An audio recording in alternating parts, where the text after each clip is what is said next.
Hello, my dear listeners of Radio Udaan. This is your RJ babuji janak rajan welcoming you back to the latest episode of the Great Indian Monologue.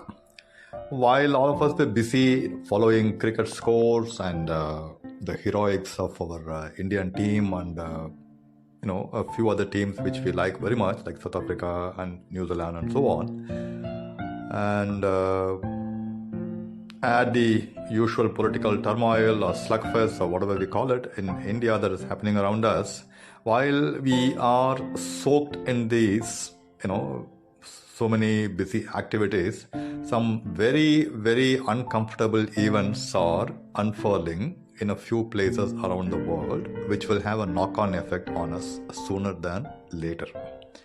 So, my dear listeners, this post I'm going to focus on these events and what does it mean to us in general. Let's start with a very simple thing called a lake. An entire continent is obsessed with a lake which has dried up this year, which had not happened in the past 50 years. In South America, in Bolivia is a country, and the Andes mountains, which is like the Himalayan for us, it runs through many South American countries. In the Bolivian part of the Andes, there is a lake which is the highest habitable lake situated in the world, a good water lake. This is called Lake Iticaca. Iticaca is an ancient name. Prehistoric settlements were there around the lake, and it was a very vital source of water plus nutrients, and it is till date. But what happened is this lake has started drying up in the past many months because of historic drought and a couple of weather anomalies called La Nina and El Nino. La Nina and El Nino, they equally bring in drought in some regions and floods in some other regions in opposite measures. La Nina does it in a particular way, El Nino does it in the reverse, kind of. So the net effect is unusual weather pattern, unusual drought or unusual flooding, right?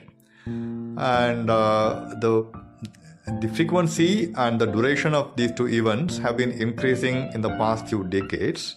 And these were the main reasons which caused the lake Iticaca to dry up.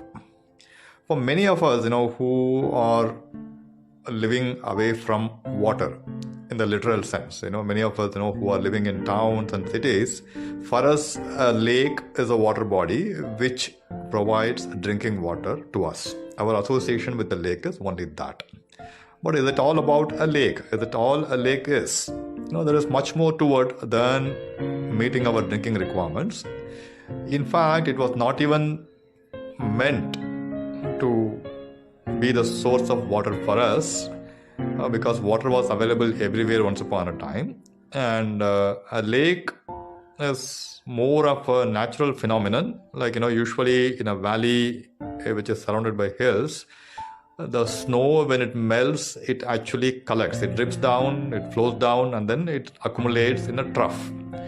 A large trough is usually called a lake, and a lake has a lot of things going on for the ecosystem. The waterborne life forms like fish and ducks and whatnot. There are plenty of life forms which thrive in water, including human beings, and it quenches the thirst of cattle, birds, and all species alike, right? And it also adds nutrition to the soil. Because normally the salts and minerals from the mountains, when they float down along with the melted snow, they get deposited into the lake soil, and the water that flows from the lake, it also carries the minerals to the surrounding area. So it goes a long way in impacting positively the landscape we live in, right? So when such a thing dries up, it is natural that all the people who are dependent on that must be concerned about it, and that is why the whole of the continent, not just Bolivia as a country, the entire South American continent has been talking about this very unfortunate and unusual phenomenon of the lake drying up. Like it is really, cracked soil, like some cakes of clay, and absolutely no water. And waterway was the main mode of navigation for many people who are living around the lake. They, most of them have their own boats and they use the boats to travel around, but now they walk across the lake. And they have extreme difficulty in getting water for drinking purpose, for bathing, and for other utilization in the household, and for the cattle, for whatnot. So they are hit hard. The cattle are dying, the crops are drying and dying, and they know that global warming, climate crisis is the sole reason for this phenomenon, which is causing unusual and frequent El Niños and La Niños. Okay, cut back from South America. I'll take you to France. In southern France, there is historic flooding in the past few days, because it has been raining quite heavily and all the local rivers have been flooded, inundated with water, and the water started overflowing from the rivers into the farmlands and the living spaces, residential areas and so on and so forth. A red alert has been declared in a very large area. A lot of crops are underwater. A lot of cattle is literally floating in water, and people have no idea about the extent of damage, and they say we have to wait for the water to water to subside to understand and estimate the devastation or the impact. One good thing about France, unlike Bolivia and another place I'm going to talk to you in a few minutes from now, unlike those places, the developed countries like France, they have insurance cover. So when these kind of events happen, they are covered under they are covered under natural calamities, and the crops and livestock are usually insured, so they get back the money. What about Bolivians? And what about Somalians? Somalia is in East Africa, a soil-rich country. Unfortunately, it has been exposed to a big drought in the last year and a half, which itself was historic. And then all of a sudden it started raining in October and it hasn't stopped yet, which means a flood which is so gigantic in proportion, it has been declared as once in a century flood or even once in a multi-century flood. It's a record kind of thing which had never happened before there. A lot of people have lost their lives, their livelihoods, their houses, their cattle and everything. Yep, the cause for that is again El Nino and La Nino. So, wherever we have this kind of natural calamities like, floods and droughts, the usual suspects or the fingers of accusation or suspicion, it always points to these two events. But what is triggering these two events is the one which is a real culprit and which we seem to largely ignore: the global warming, industrial pollution and greenhouse emission, whatever we call it in scientific terms. There are so many different terms getting added each and every day, and scientists keep raising alarms that global temperature is exceeding the target we set for 2050, and apparently 2023, this year we are living now, right now, is the hottest in the recorded history. The recorded history goes back to 125,000 years, 125,000 years. In the last 125,000 years, we have never been to such a warm, such a hot climate condition that we are experiencing this year. So this is kind of a record, and the scientists are rightfully worried that this record will be recurring and soon it will become the new normal. Like every year it will become hotter and hotter, because we as a human race, we seem to have been dumb to what is happening around us. Unlike France, which is a developed nation which has got pretty good insurance policies, insurance coverage, so the people are protected from such calamities, the people in Bolivia and Somalia, they are hit hard. They are hit hardest because they are from poorer countries and they don't have the means to protect themselves against the fury of nature. But what is happening is industrial pollution. The biggest culprits of industrial pollution are usually the developed countries, which have grown at breakneck speed and which are exporting their stuff all over the world, and they are exporting or creating these weather problems for the poorer countries too in this process. So when we import an American-made or a Japan-made or a China-made item into India or into Somalia or into a distant place, we also invite the global warming related disturbances to our weather system and to our very existence. Unfortunately, we human beings who are obsessed with our health, if we have a headache, then we immediately run to a shop and we buy some pain relieving balm or a tablet, and if it persists, we run to a doctor. The doctor actually recommends to have an X-ray done, an MRI scan done, and whatnot. And we want to eliminate the problem because it causes pain to us. It makes us suffer.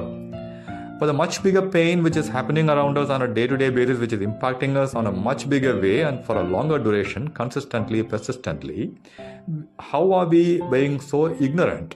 We don't do any health check about the very place we live in. I don't mean your house or my house or whatever. I mean the place called Earth, the only home we all human beings have. Are we doing a health check regularly for the place we are living in? You forget the developed nation, the United Nations, announcing, conducting meetings like environment meeting and climate treaty, whatever they do it, they come up with some kind of statistics which are global in nature. But we, human beings, individuals who are living in Kumbakonam or Ranchi or Angamali or some small village in a hillock or wherever, are we equally concerned about the pain this weather changes which are caused by the global warming phenomena, which is caused by industrial pollution? Are we really bothered about it? Are we really doing a health check? And what are we doing? We just turn on the AC if it is very hot outside, and we switch on the heater if it is very cold outside. We simply don't bother what is happening outside us. No, we bother, but we don't really ponder why. We know what's happening. Probably most of us know why is it happening, but we don't have the intent to address it. We think it is not our problem. If industrial nations, if they produce something using, by actually burning a lot of coal, so what? We get electricity cheaper. But what is the price we pay for getting cheaper electricity? This is a question every one of us must confront if we really want to call ourselves a citizen of a civilization which boasts of advanced scientific innovations and technological wonders, which has the capability to shuttle to Mars as well as nuke a country to decimation at the push of a button. My dear listeners of Radio Udaan, this weather phenomenon, the disturbances in the weather, which is causing havoc, it hits our food plate ultimately. We end up paying more for whatever we consume, right from the water we drink. Some 20 years back, water was free. We didn't have to go to a shop to buy water. We went to the nearest well or a lake or a river or a pond or whatever, and we carried home the water. But now water comes to us in different sizes and shapes, wrapped in plastic, and every time we pay some money, and the money that we pay to buy water also keeps increasing. Not just water, anything and everything that we consume, the prices are going up, and our health is deteriorating all along. If we are living in such an advanced civilization with so much sophistication and scientific discoveries and life-saving medicines and so on and so forth, why more and more people are becoming sicker and sicker? Why a lot of people are dying at this very moment because of reasons they don't even know, like the wars happening in a few places around the globe, the hunger killing a lot of people around us, the famine, the outbreak of man-made diseases. We are heaping upon ourselves countless miseries just by ignoring the very question for which we probably know the answer to well. Why is it happening? Why are we allowing this phenomenon to impact us directly and still do nothing? My dear listeners of Radio Udaan, I wish you a very warm greetings for the Diwali festival, the festival of light. which was originally meant to remove the ignorance from our minds, and we conveniently have gone after sweets, karams, and crackers, to subvert or divert or dilute the very concept of celebrating this festival of light. I wish more light enters our lives, in our mind, in our hearts, and we become more aware of what is happening to the only home we all share, which is called Mother Earth. And we do something to fix the problem. The biggest problem I see for us, human beings, humanity, humankind, is we all think that somebody else will come and fix this problem. And even that somebody else is also thinking the same, that, he or she, or they are thinking that, it is not our problem, somebody else will come and, fix it. Where is the fix?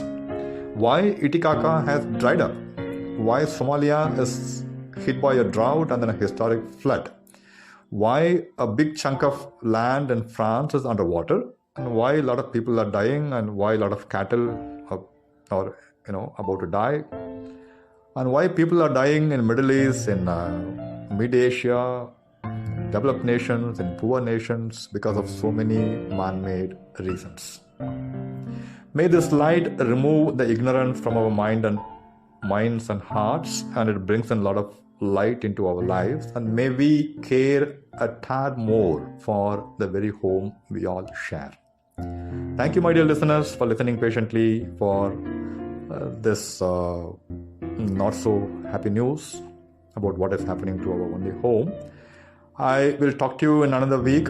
I don't know whether it would be a good thing to talk about or a bad thing to talk about, because I go with the flow of information which is hitting us on a daily basis. I see a pattern, then I share it with you more often than not. That is the way I choose my subjects, and I hope we don't get any more negative things for the next week or 10 days, till I make the next episode. Till then, I wish you truckloads of positivity, hope, big smiles and warm hugs, my dear friends. Bye-bye.